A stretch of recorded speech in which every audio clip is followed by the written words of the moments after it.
Welcome to the Modern Manifestation Podcast. I'm your host, Bree Brown, a business mindset coach, entrepreneur, and a top competitor in a male-dominated industry. I'm a native Texan, the youngest of all brothers, and a lettuce-hating, wine-loving, curses-like-a-sailor recovering perfectionist. I've spent over a decade building my commission-based career, and my life's purpose is helping other women achieve the same multi-six-figure success I achieved before I was 25. I have a passion for helping women with mindset, money, and manifestation skills to help every young woman realize her full potential. If you're looking for vulnerable conversations, professional development, inspiration, or even a kick in the ass to get you motivated, you have come to the right place. Thanks for checking out the Modern Manifestation Podcast. Now let's jump right in to today's topic.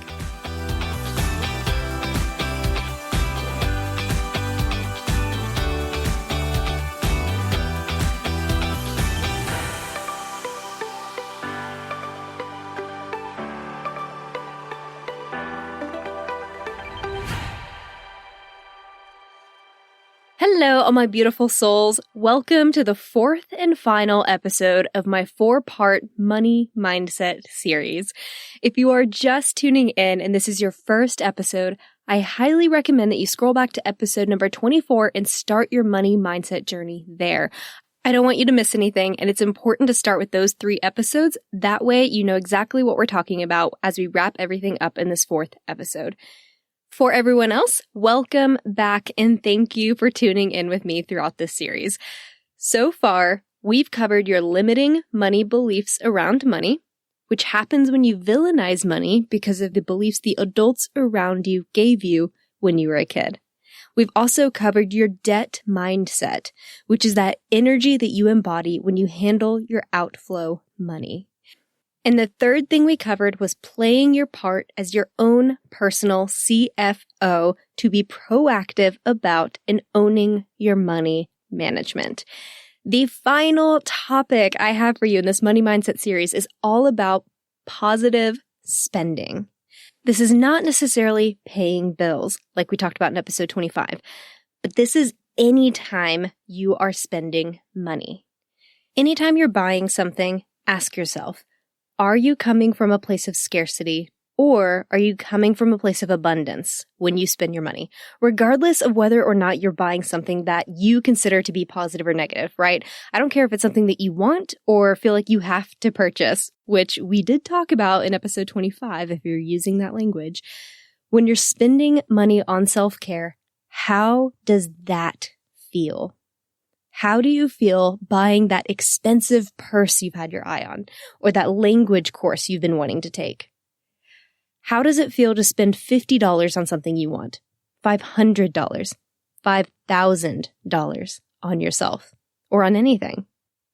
A great way to tell if this experience is positive for you is to notice how you feel physically. Do you have a tightness in your chest or some sort of worry in the pit of your stomach is where a lot of people can feel it? And if so, then that is a sign to look at this aspect of your relationship with money. This is a physical indication of the energy that you're putting off. And it's an energy you're putting off when you're handling your money. And y'all know what I'm going to say about that. Treat your money like your friend. No one wants to hang out with someone that's super anxious and negative around them all the time. If you have this negative physical reaction every time you spend your money, regardless of whether or not it's something that you want to spend money on or that you actively want, you're getting out of flow with abundance. You are telling that money to stop flowing to you. And like I said, this isn't necessarily related to spending money on your bills or other necessities specifically. But if you are still having a lot of negativity about that, go back and listen to episodes 24 and 25. Take that as a sign of some work you got to do. So I ask again, how do you feel when you're buying things that you want? Things that you don't necessarily need? How do you feel when you spend money on yourself as an act of self-love or self-care? Because you always want to have that positive relationship with your money. And even when you're buying something that you want for yourself that is supposed to be a very positive experience, Sometimes we are just so conditioned to have a negative response to spending money that we can't help but have some sort of feeling of anxiety or stress whenever we're spending this money. And so it doesn't even matter if you have more than enough to cover this purchase in your bank. You can have $1 million in your bank account, and some people will still sweat bullets over spending $500 on something, especially if it's for themselves. So what message are you relaying every time you spend money? Can you spend money on yourself and feel good about it? Or is it causing you anxiety? That's the question you need to be asking yourself. So many people use the concept of treat yourself or self-care or whatever you want to call it in order to go and do nice things for themselves. And that's a good thing. It's great to go ahead and invest in yourself. If you want a massage to relax, go treat yourself to a massage. If you want to get your nails done, go do that. If you want to treat yourself to a nice lunch or a gym membership or some sort of course, go for it. But make sure you're aware of how you're feeling afterward, after the money is spent. Are you spending time beating yourself up over that money? Do you go ahead and get your nails done or the massage or the lunch or whatever it is, and then as soon as it's over and as soon as you're getting back into your car, do you have a moment of, oh, I should not have spent that on myself. What was I thinking? I could have used that money for X, Y, and Z. Or that money just went down the drain. If these are the thoughts you're having, you need to stop and reassess. You are worth spending money on. And if you're having any sort of this negativity, please, please, please, please go back and listen to episode number 24 and 25, because this is a sign that you still have limiting beliefs to work through around your relationship with money. And I have seen so many people that are very well off financially, and they still sweat anytime they're spending money on themselves. It has nothing to do with how much money you have. It's about your abundance mindset versus a scarcity mindset. And that's why this is so important for manifesting money and getting into an energetic alignment with money. You can't beat yourself up over money and then expect to have a good relationship with it. So take a moment sometime this week and ask yourself what you consider to be too expensive for you to spend on yourself. Is there a number? And figure out what that is and start questioning that. And on that note, there is a fine balance between an abundance mindset that helps you manifest and a knowing when something does not align with that balance. And it is okay, and it will not throw off your manifestation abilities to admit that there are prices that you are not willing to pay. Not what you can't pay, right? Because words matter. What you are not willing to pay. Not everything that is valuable will be a match for you, and that's okay. It could be later, but it doesn't have to be a match right now, and it is okay to recognize that. For me, a $60 million house is not in alignment with me right now, and I know that, and it's okay.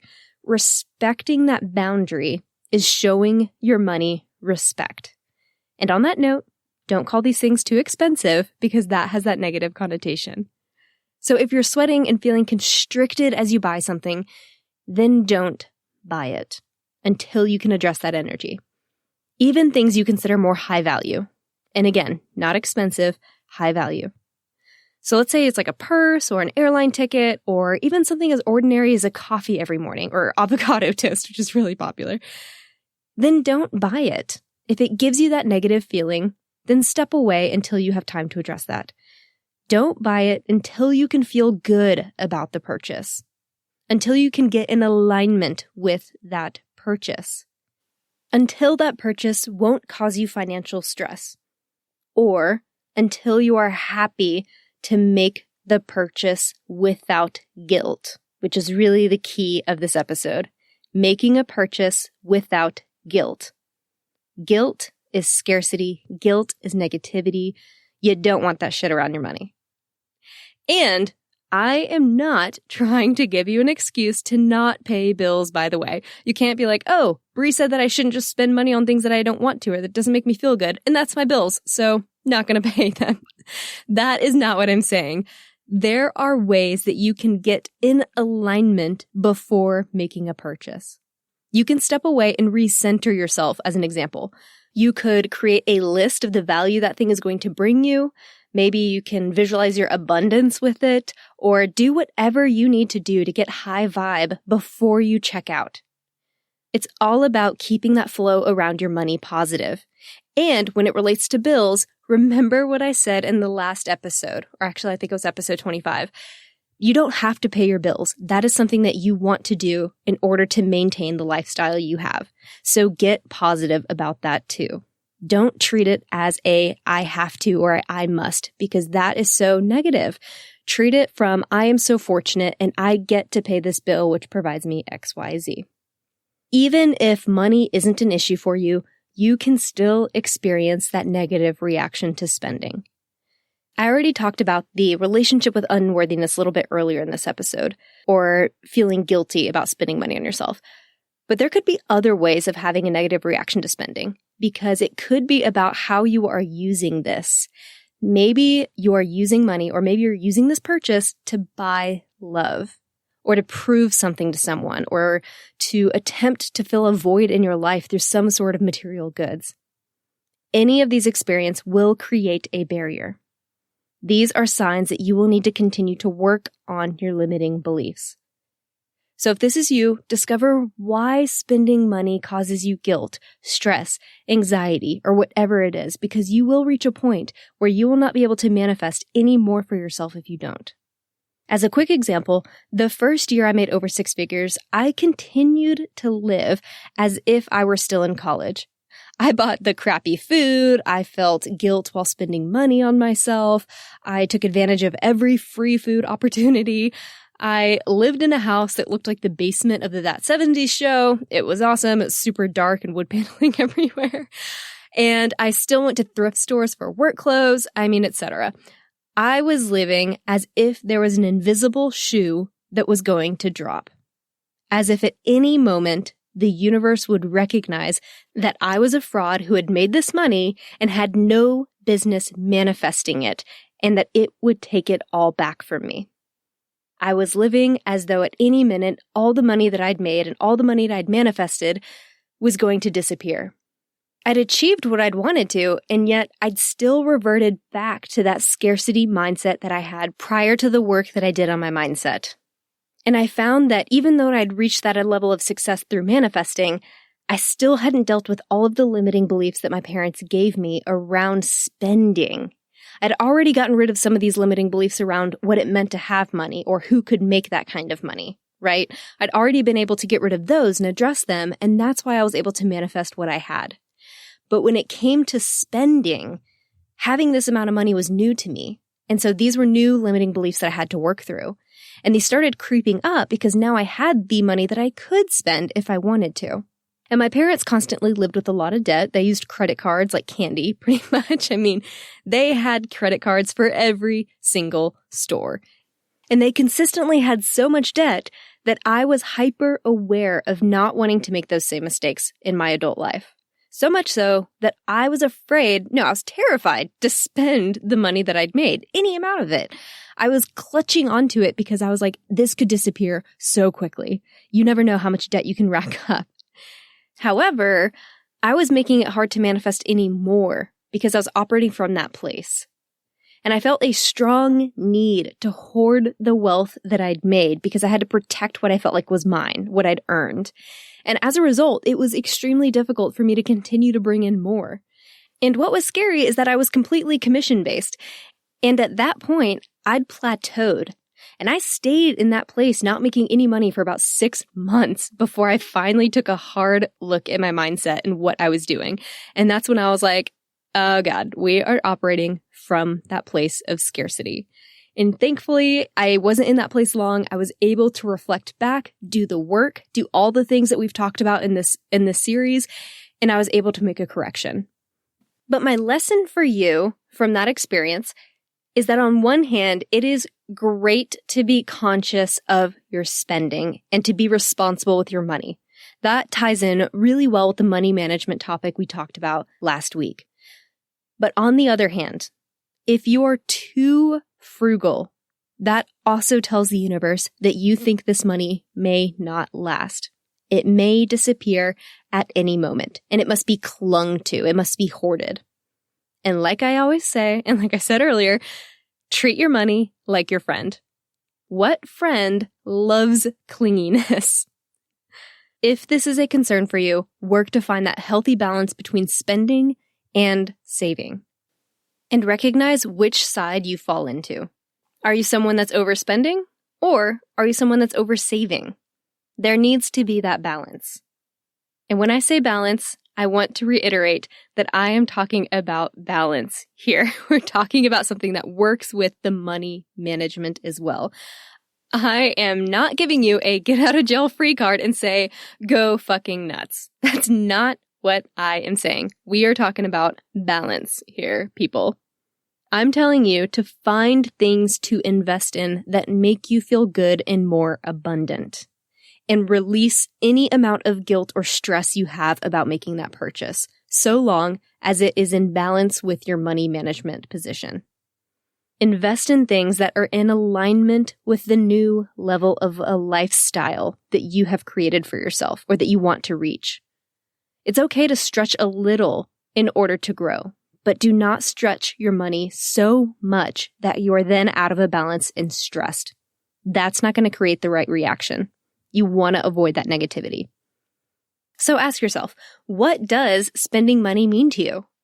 If you can afford something and you still struggle to buy nice things for yourself, then you need to spend some time working on your limiting beliefs and letting go of that frugality. And if you're spending money for the hell of it, just because you're trying to get into that level of abundance, that is also not within balance. You gotta find that happy median. Frugality is scarcity. Binging is scarcity.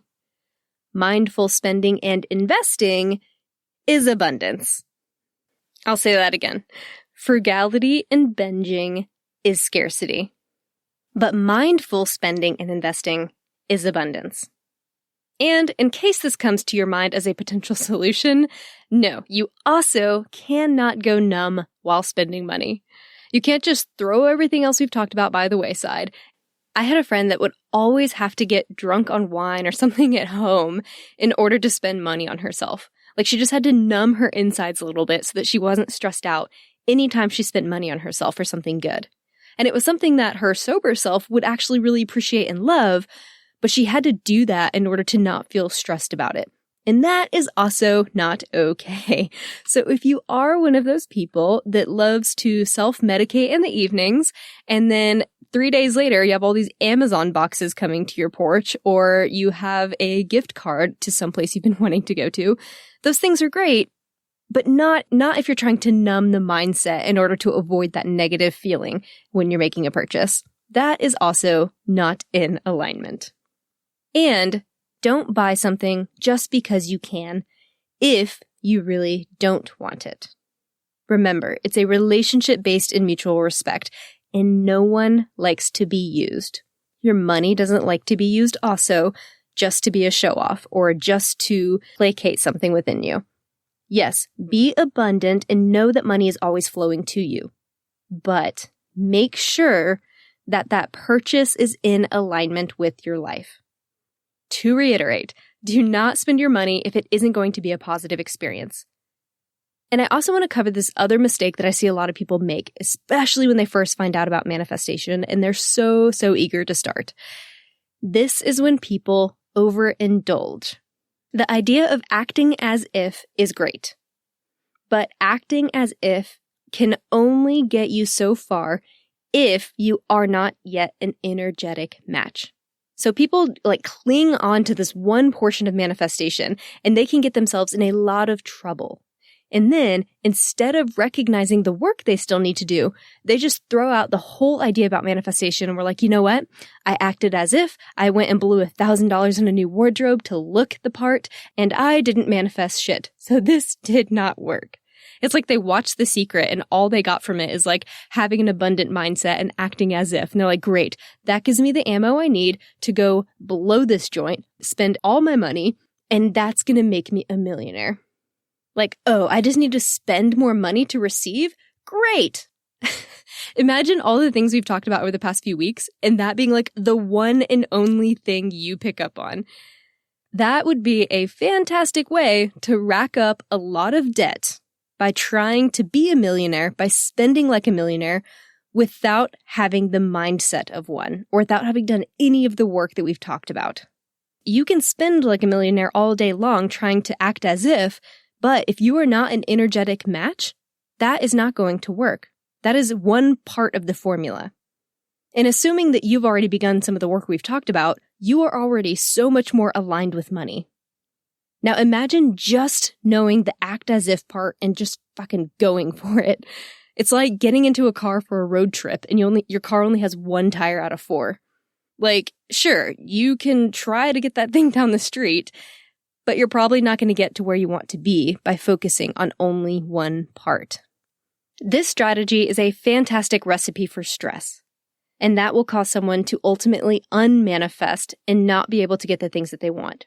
And if they're brand new to manifestation, that could be a great excuse for them to just discount everything and say, this shit doesn't work. Maybe you know someone like that in your life, because I 100% do. You have to do the internal work too, not just the spending part.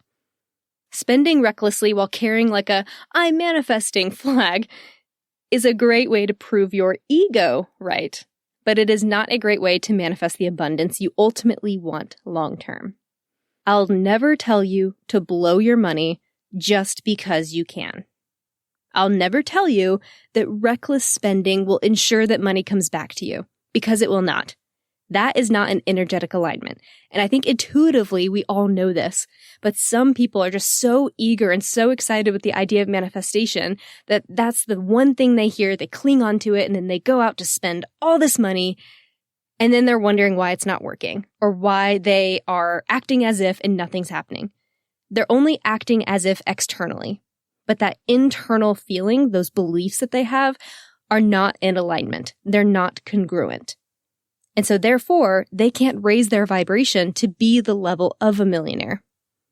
And then they think it doesn't work.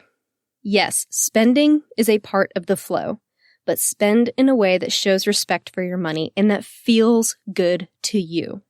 Spend positively to boost your money relationship and treat your money like your friend. I can't say that enough. I think I'm going to make sure it's with it on there. Don't dump your money at the first sign of a new opportunity. And do not binge spend, because that's not how you get more money either. Binging is not in alignment with abundance. Remember, like I said earlier, binging is the essence of scarcity, just like frugality. And to be very clear, I'm not saying to never buy luxury items. I hope that was clear earlier in this episode. But there is a way to do it that could have a more positive spending experience. So let's talk about that for a second. Let's say that you are one of those people that wants to spend more money on yourself healthily. You're looking to invest more in self-care and you want to cultivate that positive relationship with money. Let's say that is you. But let's also say, because I see this a lot, that is you, but you still have a budget and you still want to be respectful of the commitments you've made to yourself while you've been working through your money management. So how do you solve for both? How do you allow yourself the spending on luxury in a way that still feels in alignment? There is a way to have luxury items around you that make you feel abundant without breaking your bank. You can have your cake and eat it too. Instead of buying Prada or Hermès or Gucci or whatever your wealth brand is at full cost, why not buy it from a secondhand shop? eBay, Poshmark, Amazon. If that fits your budget better and gets you the luxury item that you want, then wouldn't that make you feel more happy? Wouldn't that feel more in alignment with where your money management is today? Would that make you feel more in balance? Because that's what we're trying to get to. Spend enough on yourself to make you feel abundant and luxurious and all those positive things that we want to cultivate. But do not overspend in a way that's going to tip that balance into the negative. If it is more in alignment with you, buying really nice brands or things that you want from secondhand shops is not going to hurt your manifesting abilities. In fact, I think it is totally reasonable and it's a great mindful decision to make if you are in that place where it might tip your balance. If you want the luxury, but the monetary value of an item is not yet in alignment with your money management, then look for the alternative purchase options. That is sending all the positive messages in the world to your money. You're saying, hey, I have been managing you. I know exactly what our commitment to one another is. I know what is in alignment with my current money plan. And I still want these luxury items that aren't quite in alignment with the value that I'm willing to pay yet. And so, out of respect for our relationship and commitments to one another, I'm going to find other ways to get the same thing at a value and cost that is more in alignment with what I'm looking for. If you're into boundary setting, that is a fantastic boundary to have for yourself. To say, yes, I'm going to treat myself. Yes, I'm going to spend money on myself because I am worth it. However, I do have a boundary with my money, and therefore, here are the ways that I feel healthily, and here are the ways that I will have a positive experience with that spending in order to get all the things that I'm looking for at a value that is in alignment. I can't tell you how many times people have told me, well, I'm trying to manifest more wealth into my life, so I'm just going to go out and buy all these name brand items and this really nice car, or I'm going to lease this really nice car in order to become someone that can afford these items. Don't get me wrong. The logic is right. They're trying to step into the identity of someone who has the things that they want. However, part of that identity, and in my mind, the most important part of that identity is the inner work. And they haven't done the inner work. And so they're buying these things for themselves, but because of that missing internal work, that spending is not positive. It's very negative. There's still that doubt in the back of their mind that this might not work. And that's working against them. So they haven't done the energetic work. They're buying these name brand items. And then they feel stressed as they swipe. And they're worried about actually being able to pay the bill. And when the bill comes, they're wondering why they haven't manifested the money they want. And if you've been listening in, you know all the reasons why. Their mindset wasn't aligned with that money. They were going on that spending spree while their mindset was still in lack, worry, stress, anxiety. You can't out-manifest a scarce mindset. I'm going to repeat that again. You cannot out-manifest a scarcity mindset. You need to do the work. And so many people will act as if and then wonder why they're not getting wealthier. The internal work. And I really want you to internalize this message because I think this is a critical way to also start dealing with generational wealth or generational wealth issues and discrepancies. A lot of times, because people that don't come from money are embodying and carrying over their parents' own ideas about money, it keeps them stuck. And if our parents weren't able to manifest the money for themselves, then we can't hold on to the ideas that they had and expect it to work for us and expect us to be able to manifest the money. These issues are so deeply rooted in us, and that's why that was that very first episode, number 24. You need to address the money mindset that your parents gave you. Because if they weren't able to manifest the wealth for themselves, then their mindsets and their beliefs that they gave you are not going to help you either. I would love to see some numbers on people that start manifesting that have come from a poor family and see how many people were able to end that generational wealth discrepancy and were able to pull their family out. That's another reason why I'm so passionate about getting you guys these messages. I want to help you in whatever way you need to get out of whatever position you're in. I want you to have all the financial autonomy in the world so that you don't have to worry or you don't have to rely on anyone else that's not here in this life to serve you. I want you to be able to manifest your own financial abundance so that you can be the badass boss babe that you need to be without going to anyone else for help. The shit that keeps me up at night is wondering how many women out there are in a potential domestic abuse situation and don't have the monetary means to get out. If more women had access to this mindset and ability to cultivate more wealth, how many more women could be safer, in healthier positions? And then what kind of impact would that have on our world? That's why this topic is so important to me. So I repeat, all of your money experiences need to be positive. Doesn't matter if you're spending, if it's your mindset, if it's your money management, all of them need to be positive. And that's how we're going to manifest more wealth. So find a way to spend money in a way that is positive for you. And this will be different for all of us. I know that I wouldn't feel good spending, as an example, $1,000 on race car parts, but I would feel really good about spending $1,000 on a trip to Italy. And you might not spend $1,000 on material things, but maybe you might spend $1,000 on a class or a coach because that provides more value to you. Do you see what I mean? The purchases need to align with your wants, needs, desires, and money mindset. It doesn't matter what it actually is, so long as it makes you feel good, and so long as you can make that purchase without guilt. And all this being said, and all this talk about balance, it is good to stretch yourself a little. You need to get out of the comfort zone every once in a while of having what you currently have, and stretching what you choose to invest in for yourself can be a good way to do this. But you need to stretch a little at a time so you don't shock your system or cause a lifestyle creep that could cause that financial stress for you later. You don't want to have to backtrack. And you want to make sure that you're learning how to be the person who has this kind of money. And this is actually why most lottery winners end up losing all of their money within a few years. They never learn how to be a person that has that kind of money energetically. And so that money is repelled and it does not replenish. They can't manifest that lifestyle for themselves consistently because they haven't done the internal work. They had the external reward and they lost it because they weren't aligned with it. So I want to leave you with this last piece of advice before we wrap up this series. You've heard all of my tips for you and you're ready to start manifesting more money. But how much money? What feels right?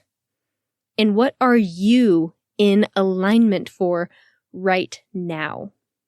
If you want to be a millionaire, but you haven't even hit 6 figures yet, don't try to manifest $1 million. Start with manifesting 6 figures.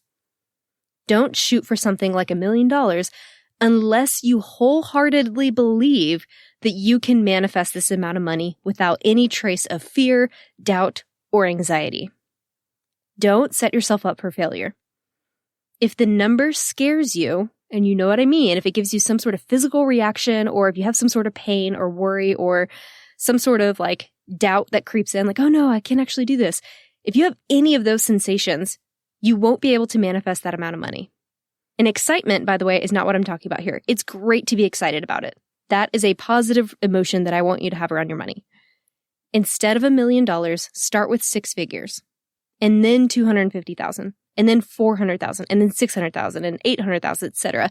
You have to become the millionaire mentally before you can manifest it. And a stair-stepped way is the way most people are able to do that for themselves. Because most people need a little bit of confidence with each step before they actually get there. And that's okay. A millionaire would not have any fear about making another $1 million. They would expect it. And that's the mindset that you need to embody in order to manifest that $1 million. You have to be in alignment with this amount of money first. Don't be the lottery winners that get this money really quickly and lose it because you're not an energetic match. The universe will bring it to you when you finally step in internally as well as externally into the person that can handle that kind of money. This is what I am currently working on right now.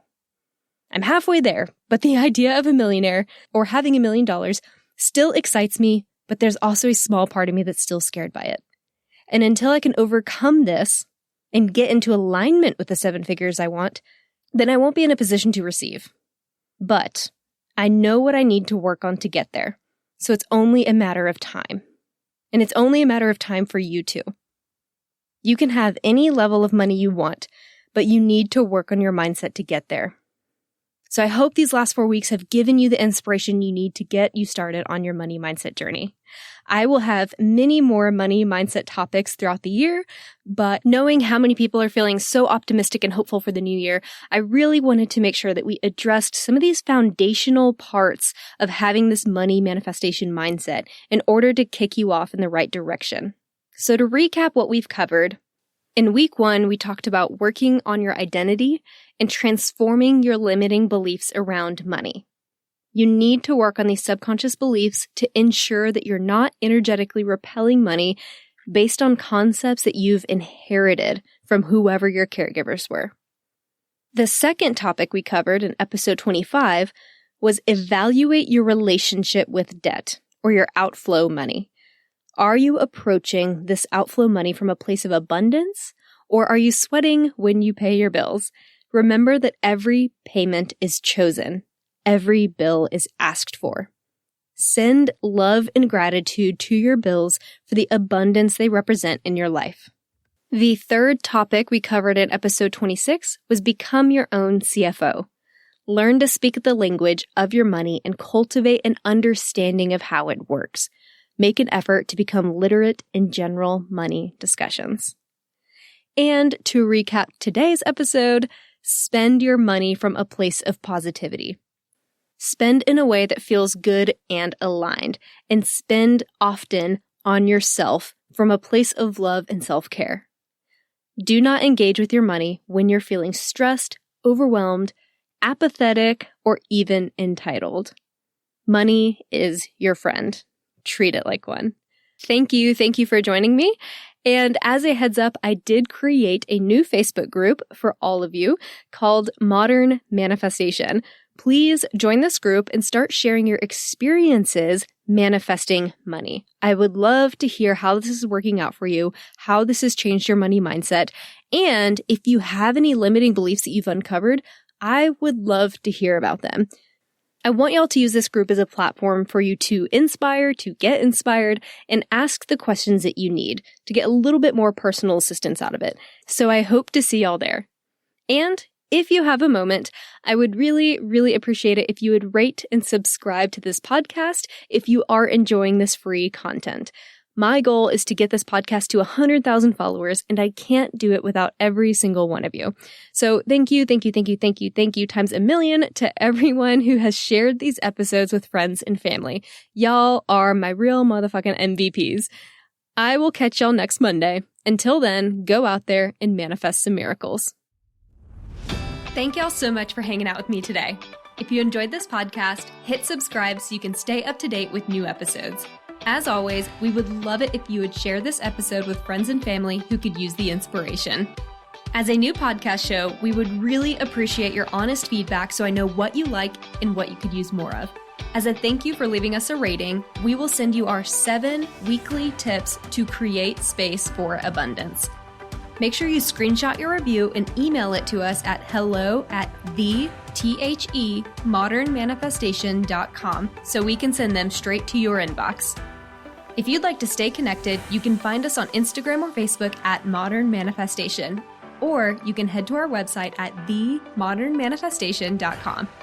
Thanks again for joining me, and I will catch y'all in the next episode.